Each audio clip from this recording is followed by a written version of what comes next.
Hey guys, welcome, welcome. All right, so if you're watching this on YouTube, you might notice I have a different mic. So part of like podcasting and creating for all the social media platforms is like finding good light, finding good mics. And the I've gone through so many mics. And you've seen them, if you are watching my podcasts, I use just the regular wired headphones, or I have some that are big headphones with a mic attached. And I think that gives me the best sound quality, but it gets really hot and they look kind of goofy. So I have this lavalier mic. That's one that you just clip to your collar. And if you can see it, it's got that fuzzy thing on top of it. That's called a dead cat. I think that's really funny. Anyway, I had to do, I had to do something and I thought, oh, let me just use this mic. And I put it in front of me on a stand. And I was like, well, I think this is the best option. So anyway, I have a mic option. I'm going to see how it goes. It's an ever evolving process. So actually, a few people had asked me to address um, kids' crap. What do we do with kids' crap? Like all the crap that they collect, and how to keep a house organized. And in that was also artwork. What do you do with artwork? And I've spoken on these topics before, but I think it's time to do a nice little wrap up. So one of the things when we talk about kids' crap, when we look I can't remember the exact statistic right now, but the US alone consumes 75% of the toys in the world. So we have a toy problem, right?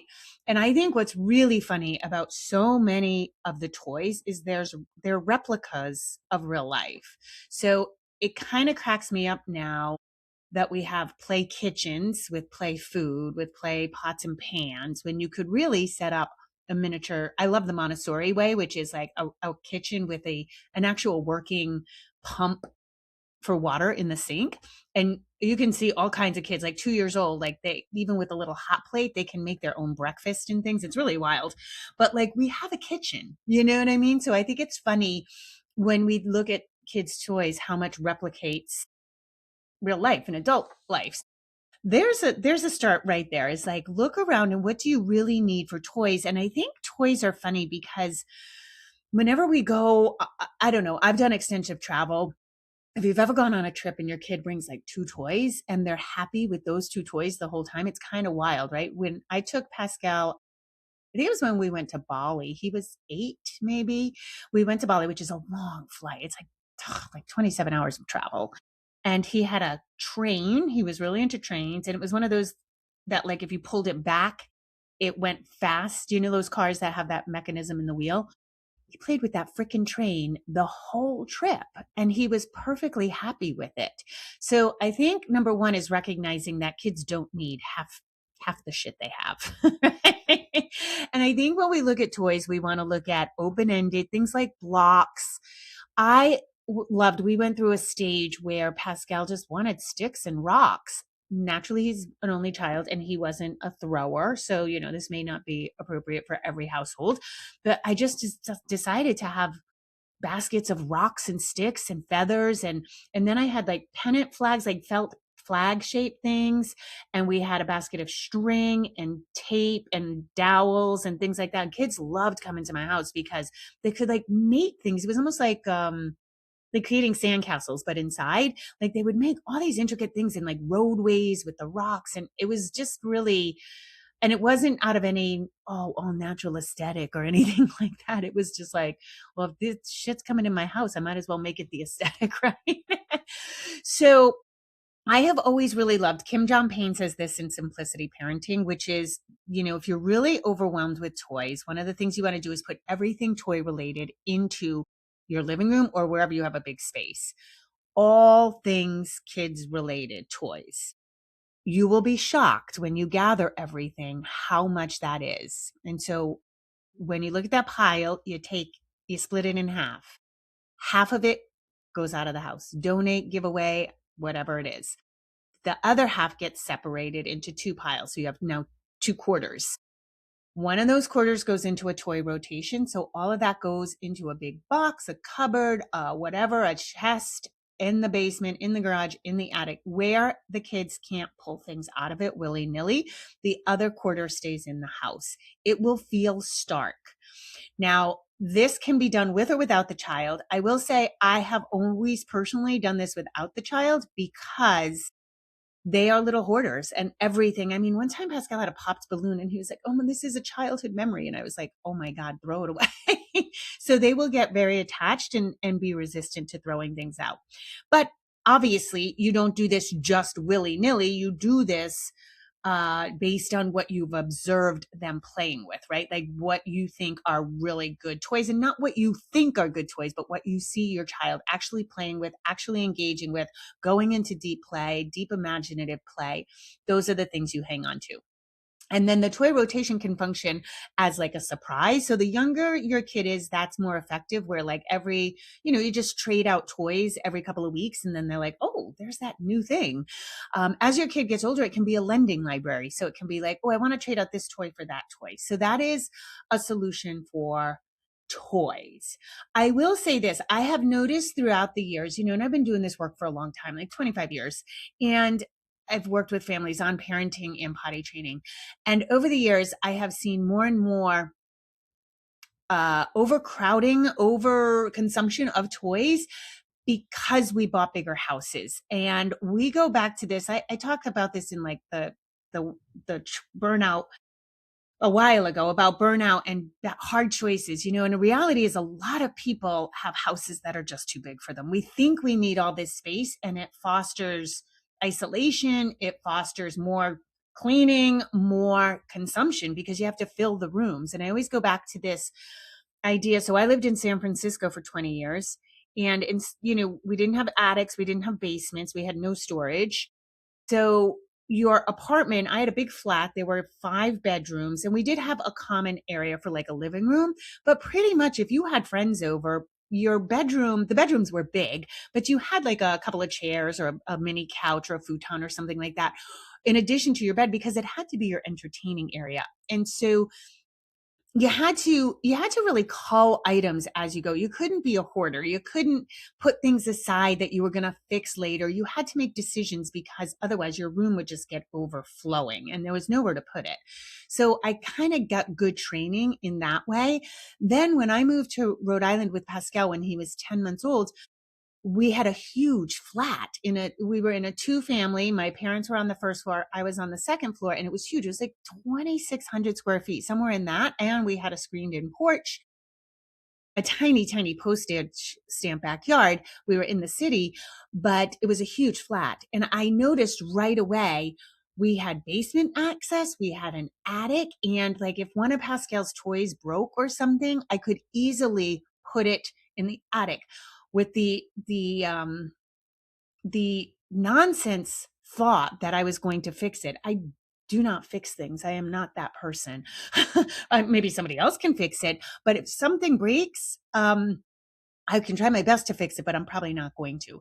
But also by that point, he'd age out of something, and it was so easy. I noticed how easy it was to just hide things and not deal with them. And so that contributes to a lot of excess stuff, I think, is that idea when we have these huge houses, there's storage on top of that. So now it's so easy to put shit, in corners out of your mind, but they start to build up. And I'm telling you right now, whether it's digital clutter, filing clutter, toy clutter, kitchen clutter, it really takes up space in your head. So you really, really, really want to be cautious of that, because it weighs on you in ways you can't imagine. So that's one aspect. I would definitely try to stay and I know this is difficult if you are planning to have other kids. That's a big trap for people. And it's a good trap sometimes, right? It's like, "Oh, I plan on having more kids, so I don't want to get rid of this stuff." One of the things is I used to run, when I first moved back to Rhode Island, I ran a secondhand kids store. I didn't like social work. I stopped doing that, and I opened a secondhand kids store. And it is incredible how fast things get dated. So even clothes that kids wore like a decade ago may not be great for your kid. Now, I would love if everybody bought timeless pieces, and I'm not saying toss everything, but it is something to be aware of when you're hanging on to kids' clothes. They do get dated, and somebody may not want your stuff in 10 years. It may not be as resellable as you think, but also maybe you don't want it, or maybe I don't know. Like in my perfect mind, everybody would be buying kind of timeless pieces, but that's not how it goes. So just a kind of soft reminder when you're hanging on to stuff. But you definitely want to. I actually have a friend who she was a preschool teacher, and she wants to hang on to everything, and it's too much, and her kids have too many options, and so you just want to be cautious of that. Now, what you do with like crap.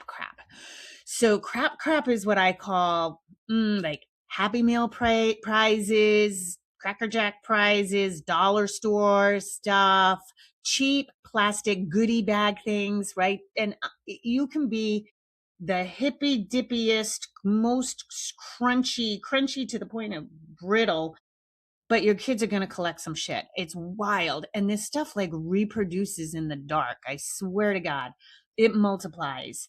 And if you have boomer grandparents or boomer parents like that are your kids' grandparents, they love the dollar store crap. More equals better. And so they'll always go for cheaper, higher quantity as opposed to quality. Well, not always, but generally speaking. So what I did with those things, we had this IKEA unit. It wasn't particle board, it was pine. It looked like stairs, and it had tracks that you could put shelving in, or you could put colorful bins, like plastic bins, right? That slid in and out. They were on a grooved track. And the bins were, you could buy IKEA bins that were deep, or you could buy shallow ones. And I had a couple of shallow ones in there that I called it random junk. I literally it was like his junk drawer. And all the random stuff went in there. And it was, I would routinely go in and just grab a handful and throw it away. Just grab a handful, because I swear it multiplied in the dark, but also it just was constant. Pascal never ever had a Happy Meal ever in his life, and he had Happy Meal toys. Like, I just don't know how that shit came into my house, but and I'm not morally superior. We ate at McDonald's. I just never got him a Happy Meal. So I think so that's one way to put it. Now, a mom had asked me to do an episode on this, and she said her kids notice everything. You have to teach your kids to make choices, and it has to be like maybe piles, and at bare bones, it goes into a toy rotation or a lending library. But it's not fair to the house to have household creep from your kids, right? Like, and especially when it's that crappy stuff. So this is one of those areas where I think having some parental authority is totally okay, where you're like, no, some of this has to go. You have to make a hard decision. I also used to have a cupboard. In addition to the toy rotation, that was a totally different thing that I did. But I had a cupboard that I called Purgatory. And this is where I would put something that I wanted out of the house, but I wanted to make sure that he was done playing with it. So I'd keep it in Purgatory till about, I don't know, like 3 or 4 months. And then if he didn't ask for it, I'd get rid of it. At some point he'd ask for it, and I would just say, like, I gave it to the neighbor down the street. We had this friend. It was when we were friends with them when the mom had baby Ella, and then Ella, started to grow. Obviously, I think Ella's like only a year behind Pascal, but they moved away, and we weren't seeing them as much. So when something disappeared, I told him we gave it to baby Ella, and he loved that. And sometimes if he was trying to if I wanted him to get rid of something, because I was like, oh my God, this is such a pain, or this toy is a hassle, he had a motorized toy that he would drive in the house. And we had this really big flat again, then all the rooms connected. So it was kind of good for driving around. But this thing took so many batteries. I just wanted it out.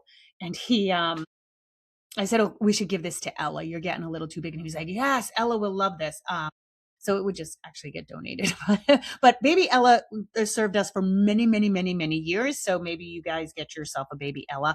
And baby Ella got a lot of stuff that willingly from Pascal. But again, teach your children, I think kids are just natural hoarders. This means so much to me. But you can also observe, and if they're old enough to notice everything, then number one, I really hesitate to believe that they notice everything, because the sheer amount of stuff that comes into your house, it'd be like really weird. So I don't know. Personally, I'd go on the sly and do it. And again, part of this takes observing your kid and not like not taking their favorite thing, like notice that they haven't played for something, it's been on the shelf and now it's time to go. But if they do notice everything for real legit, then they have to be in the loop and they have to make hard choices. Now with kids artwork is also a pain in the ass. So number one, I'll take this from, I don't know if you guys, I think it went out of favor, so I don't know if you're familiar with the term tiger mom, but this Asian mom had written a book called Tiger Mom, about how she was really strict with her kids and how she turned out, these perfect children. And so, but one of her things was artwork, and never she didn't congratulate her kids or say good job if she thought it wasn't a good job. She knew their artistic efforts, and she did not save artwork that was less than. And so, there's plenty of controversy around the book and her approach. But I do think there's something to not saving everything. Not everything your kid is adorable. Their first circle, oh my God, amazing. Their first squiggles, yes, put it on the fridge. Do you have to save everything? No, you do not. I particularly think you don't have to save crafts. In Oh Crap, I Have a Toddler, I make a big differential. Is that the right word? There's a big difference between arts and crafts. So crafts are the one outcome, right? The Thanksgiving Day hand turkey, that's a craft. Anything that you assemble parts and they're going to look like everybody else's, and there's sort of one desirable outcome, like say you're going to make a snowman for Christmas, or for the holiday season or winter, you're probably going to have 3 circles and they kind of have to be assembled in a certain way, right? Now, it may be cute how disassembled your kid puts it together, but that's still a craft. That's not artwork. That's not from their imagination. They're following directions. But it's nothing more than following directions. And I just did a reel about this on Instagram. I actually reposted The Playful Artist, I think is the account, but about what is art and this is what is not art. And people sure enough came into the comments and they were like, I think both are really important. I don't think children need more instruction in how to follow directions. I really don't. I don't think that's where. So you could do your crafts, but also recognize that crafts are probably your child may not be motivated to finish them. Maybe they love them, that's fine. But a lot of times I hear, oh, they won't finish this, they only did the first part, or it's so much work. Yeah, because they're not using their imagination, they're just following directions, and kids follow directions all day long. So anyway, I don't think you should save the crafts, but I would save the artwork. And I definitely think, the first signs of letters, those kinds of things. Pascal's preschool did a really cool thing that I started to do in subsequent years, which is they took a piece per week and put it in a binder, and then they made little booklets of it. And it was particularly cool in the years of when he started to write his name. And at first he only had 6 characters, and it was really funny because I remember going into preschool and saying, hey, like, should I be working on this? He's not really writing his name? And the teacher said, no, yeah, he is. And I said, yeah, but this is like squiggles. And so she took a piece of his artwork and she went all around the classroom, and the kids like looked at the squiggles and they're like, yeah, that's Pascal's. That's Pascal. She's like, yeah, he has a signature. It's just not what you're used to. It's not letters yet, but it is 6 characters, which is his name. And there's like a little squiggle to the S, it was being formed. And I was like, oh, I would not have picked up on that. And they were like, yeah, no. And we're like, kids get a signature. The first thing they learn is their name, not because we sit and make them do it, but it's ownership. It's ownership of like, whose artwork is this? Oh, that's Pascal. So he recognizes that not just because of the artwork, but because of his signature. So then when they put it in the book, it made almost like a nice flip book as his letters started to form. And of course, then they got like super huge and they went up the side. And then he went through this stage where I don't know why he thought he had to write the tiniest possible. So like this, like absolutely microscopic Pascal. But anyway, it was a very nice, number one, it's in a book. So that's easier to store, like is in my filing cabinet under Pascal's work, artwork. But also it just is like a nice flip book of progress. And I think that's why we save the artwork. If anything strikes you as particularly like, oh my God, this just like is so wonderful. Yeah, save it, of course. But if it's nonsense, because a lot of times kids come to us, it's like the thing when they're like, Ma, watch me, Ma, watch me, Ma, look at me, look at me. And then they do like a little hop. Shut up. Like, that's not anything great. Like, you made me stop washing dishes and look at you so you could do something that you've been doing for 2 full years. Like, no, like, call me when you can do something cool.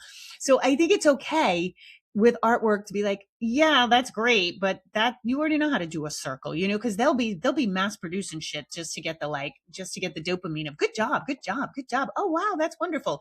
Yeah, you don't have to dole that out though. You want to save it. We don't need to drench them in dopamine. They already are.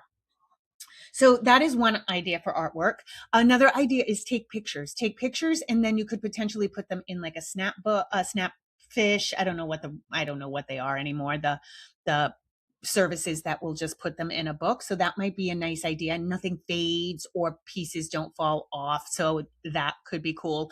I do know that you got to get rid of artwork surreptitiously. Yeah, no kid's going to watch you put their artwork in the trash. So that's got to go away in the dead of night without anybody's assistance. And I've also seen people do those photo books of Lego structures. So when your kid builds something really cool with Legos, or they have maybe they do like a Minecraft or a Star Wars set, and they maybe then want to take it apart and try something else, you can always take a picture and then do a whole book. So I had a friend who did that, and it was really cool. It was really cool, again, watching the evolution of their builds, and it became like a flip book of their progress with Legos.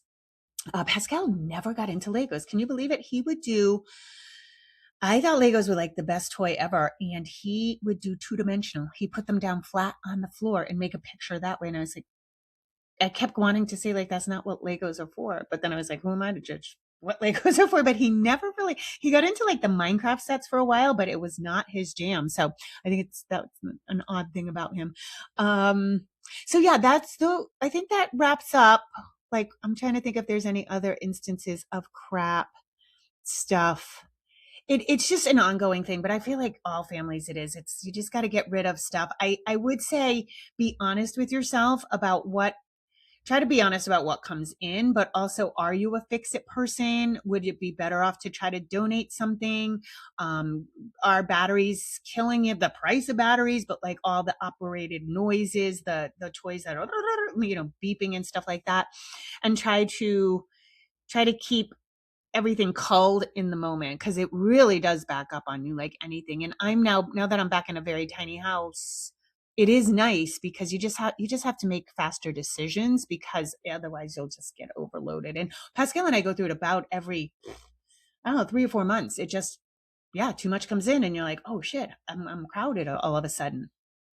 But yeah, if you have any other questions, let me know. I think I covered all those bases, but yeah. All right. As always, you guys, rock on. Have a beautiful day. Put your phone down.